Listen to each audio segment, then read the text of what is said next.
Buyurun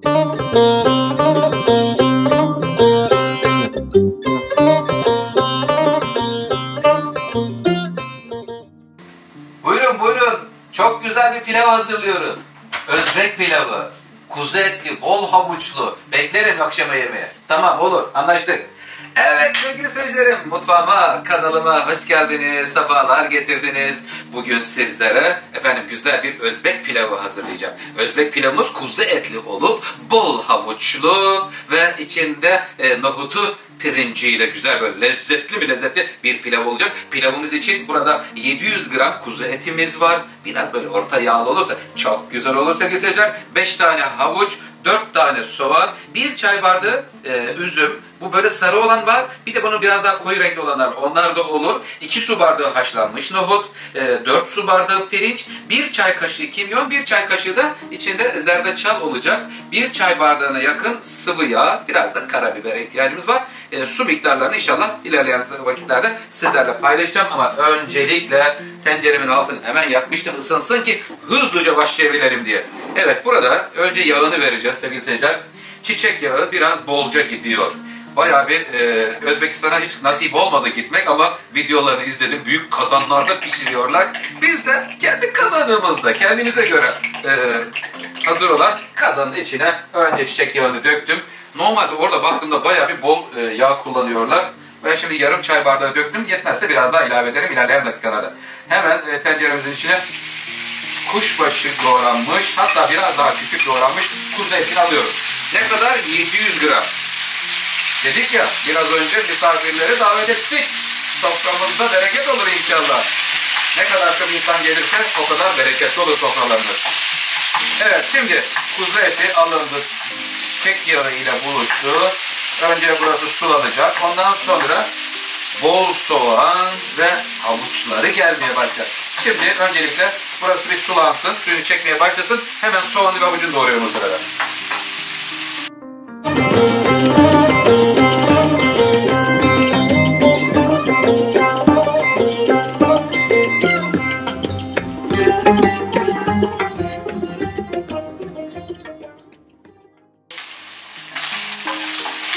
Etimiz önce sulandı, suyunu çekti. Bakın şimdi görüyorsunuz tamamen suyunu çekmiş, hafiften kızarmaya başlamış bulunuyor. İçindeki yağlar da eriyor ve bu şekilde çok güzel bir lezzet ortaya çıkmış oluyor. Kıymetli seyircilerim, şimdi koymuş olduğumuz yağ miktarı şu anda az. Yaklaşık olarak 1 çay bardağına yakın yağ olması gerekiyor. Biraz yağlı bir pilav.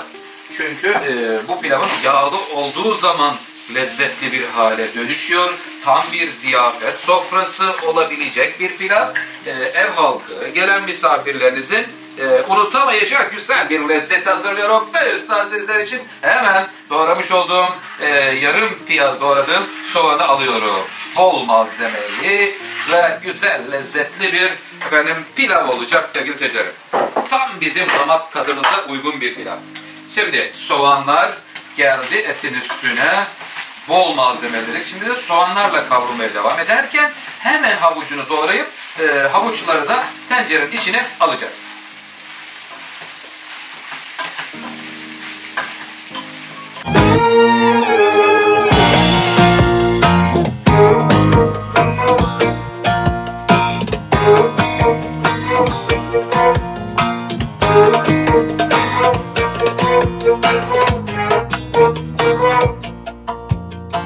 Sevgili seyircilerim, havuçları şimdi bakın önce uzuna 3'e kestim havucu. Sonra kestiğim her parçayı da 3'e kesiyorum. Şu şekliyle görüyoruz. Sonra birleştiriyorum.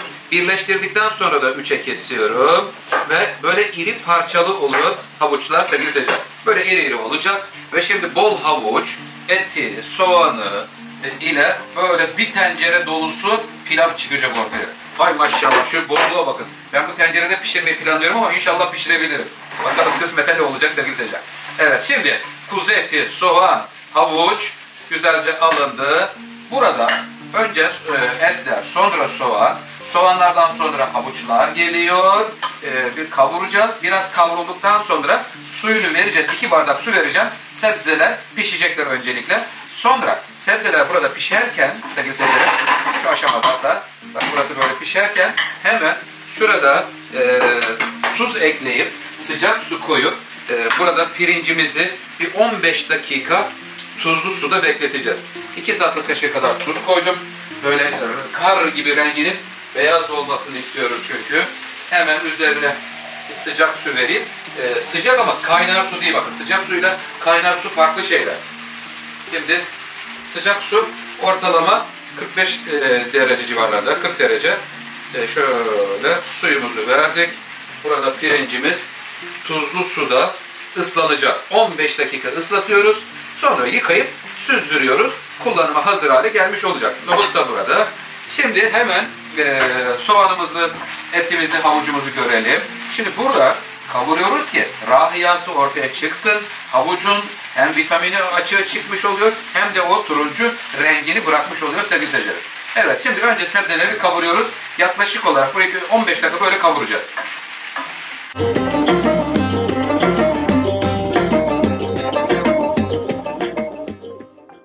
Özbek pilavımızın soğanı, havucu güzelce kavruldu. Bakın soğanlar diri diriydi. Soğandan eser kalmadı. Tamamen lezzete bürünmüş oldu. Havuçlar da yumuşadı. Bu sayede sevgili seyircilerim güzelce bu sabırla güzelce kavurun. İyi kavrulmuş olmalı. Yanmadan kavuruyoruz. Şimdi önce burada 2 bardak su vereceğim. Havuç, et birlikte pişecekler. Piştikten sonra pirinçlerini ekleme bölümüne geleceğiz. Kapatıyorum. Kapatayım. Ondan sonra lokum gibi olsun. Pirinç, nohut, üzüm, baharatlar bölümüne geçiyoruz. Özbek pilavımızın kapağını açıyoruz. Havuçlar ve etler birlikte güzel güzel piştiler. Vermiş olduğum 2 su bardağı su tamamen neredeyse hemen hemen çekmiş görünüyor. Bakın dibinde su var mı? Kontrol edelim. Görüyor musunuz? Artık yağ binmiş. Suyu tamamen gitmiş. Havuçlar ve etler lokum gibi pişmiş olmalı burada sevgili seyircilerim. Evet, şimdi devam edelim. Önemli aşamaya geldik. Hemen özetleyerek gidelim isterseniz. Önce kuzu etleri tencereye alındı. Zeytinyağıyla kavruldu. Bol soğanı koydum. Soğanlardan sonra havuçları. Soğanlar tamamen yok oldu içine. Bakın hiç şu anda soğanlar eser yok. Çünkü erimiş oldu. Tamamen lezzete geçmiş bulunuyor sevgili seyircilerim. Burada 1 çay kaşığı kimyon, 1 çay kaşığı zerdeçal var. Şimdi bu ikiliyi de hemen şöyle serpeyim. Zerdeçal ile sevgili seyircilerim kimyonu aldım. Aldıktan sonra hemen buranın karabiberini veriyoruz. Toz karabiber de olur, değirmen olur. Hangisi varsa, Allah ne verdiyse onunla yetinelim. Ben şu an elimde değirmen karabiber var, değirmen karabiber koydum. Şimdi buraya 1 çay bardağı üzüm veriyorum. Üzümünü verelim. Son derece hem besleyici, vitaminli bir aynı zamanda pilav oluyor. Şimdi üzümünü verdikten sonra bir karıştırayım, bir baharatlar karışsın. Tamam, karıştıktan sonra daha karıştırmayacağız çünkü ondan dolayı bu işlemi yaptım. Tamam, ocağın ateşini kısıyorum. Hiç su verdim, su kalmamıştı sevgili seyircilerim. Şimdi buraya 4 su bardağı pirinç. Önce ıslattık, sonra yıkadık. Yıkanmış pirinci veriyorum. Yarısını verince, pirincin yarısına gelince hemen bu araya nohut vereceğim. Şifa olur inşallah diyenlere diyoruz sevgili seyircilerim. Öncesi bayağı beni bir korkutmuştu. Almayacak galiba tencere diye ama sonra havuçlar da eriyince azaldı. 2 su bardağı güzel haşlanmış nohut. Ama iyi haşlanmış olacak, böyle lokum gibi. Konserve nohutlardan da yararlanabilirsiniz. Hemen nohutunu da vereyim. Sevgiyle nohutu da yayıldıktan sonra şimdi kalan pirincimizi tuzlu suda ıslattık. 15 dakika suda ıslatıyoruz. Sonra yıkıyoruz. Kıymetli seyircilerim, güzelce yıkandıktan sonra nohut arada, onun üzerinde güzel böyle pirinçler. Bayağı da bir bereketli oluyor sevgili seyirciler. Yayınımızın başında misafirlerin geleceğinin duyurusunu yapmıştım size. Akşama yemeğe gelin bize demiştim. Size pişireyim güzel bir pilav, şöyle Özbek pilavı. Evet, Özbek dostlarımıza da kucak dolusu selamlar, sevgiler gönderiyorum. Ve şimdi hemen buranın üzerine suyunu veriyorum. Bismillahirrahmanirrahim. Bu bardak tam böyle %100 doldurursak 225 ml geliyor. Şu şekli tam 200 mililitre. Bakalım kaç bardak vereceğiz. Şu an tam 1 litre hesaplıyorum. 5 bardak 1 litre yapar. 2 3 3. Oh canım benim, böyle dökmemem lazımdı. Özür dilerim sevgili seyircilerim. Dökerken dikkatli dökmek gerekiyordu. 4. Hatta şöyle dökebilirsin. Orada aralamaması gerekiyordu nohutu. Ben bir an dalgınlığıma gitti. Tamam. Bak şimdi aralardan şeyi gördük mü? Zerdeçalın rengi geldi mi? Geldi. Şu ben boş bulundum. Orada bir anda boca etmişim suyu. Ondan dolayı nohutlar yukarıya çıktı. Özür dilerim. Şu anda 4 bardak verdim. Bir yarım daha vereyim. 4,5 bardak. Evet.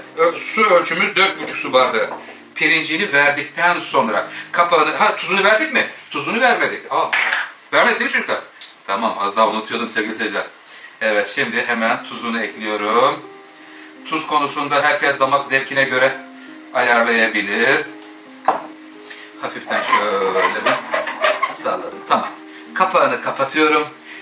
Kısık ateşte pişecek. Kaynamaya başladığı andan itibaren kısık ateşte ortalama 20 dakika, 25 dakika ağırdan pişecek. Sonra demlenecek. Demlendikten sonra ters çevireceğiz. Etler ve havuçlar üzerinde yer alacak.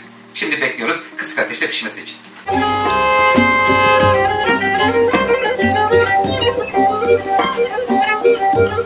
Seyircilerim, Özbek pilavımız servise hazır. Kısık ateşte 25 dakika pişti ama olabildiğince kısık ateş olsun. Sonra 10 dakikada beklettim. Şu an demlendirmeyi görüyor musunuz? Bakın buharları çıkıyor. Güzel bir pilav oldu. Misafir ağırlayabilecek, ziyafet sofrasında yer alabilecek bir pilavdan bahsediyorum. Görüyorsunuz nohutlar güzel şöyle üzerinde duruyorlar. Sarı renkleri de görüyoruz. Çünkü içinde zerdeçal var, üzüm var, havuç var. Heyecanlı bir dakikaya gelmiş bulunuyoruz. Yiyenlere şifa olsun diyoruz. Rabbim inşallah sağ selamet bir de çevirebilirsem gerisi güzel olacak. Şimdi normalde çevireceğiniz zaman benim korkudan şuradaki yükseldi ve şuradaki yükseldi. Tabak tam böyle oturuyor olsa hiç problem yok. Ama biraz boşluk var gibi duruyor sevgili seyirciler. İşte şu boşluk benim korkudan bir boşluk. Allah'ım ya Rabbi. Cenab-ı Allah bana yardım et ya Rabbi. Ne yapalım? Heyecan işte böyle bir şey. Şurada çevireyim Allah'ım. Bismillahirrahmanirrahim. Dönüyor. Allah. Sevgili seyirciler, yerinden bir kaydı var ya, yüreğim gitti. Adeta inanır mısınız?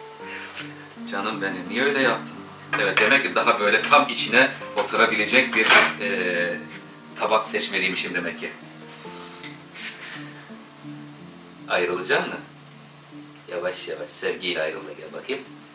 Vay vay vay, çok güzel. Çok güzel. Birazcık şurada az bir şey et kalmış havucundan, onları da alayım. Sevgili seyirciler, hafif bakın. Çok hafif dibine tutmuş ama şu dibine tutan bölüm aslında karamelize olmuş ve lezzet kazandırmış bir bölüm oluyor. Çok Allah'ıma şükürler olsun. Bayağı korkmuştum. Düşecek filan, açılacak diye. Evet, şu anda pilavımızın her açıdan görelim isterseniz. Şurası biraz karamelize olmuş olan tarafı. Tüm detaylarıyla paylaşıyorum. Hiçbir şey saklamadan, gizlemeden, olduğu şekliyle neyse onu paylaşmaya çalışıyorum sizlerle sevgili seyircilerim. Evet, Oktay Usta sizler için güzel bir Özbek pilavı tarifi paylaştı. Umarım faydalı olmuşumdur sevgili seyircilerim. Evlerinizde bolluk bereket olsun. Güzel insanlar, iyi insanlar sofranızda olsun. Sizleri çok seviyorum sevgili seyircilerim. Kendinize iyi bakın. Hoşça kalın, sağlıklı kalın.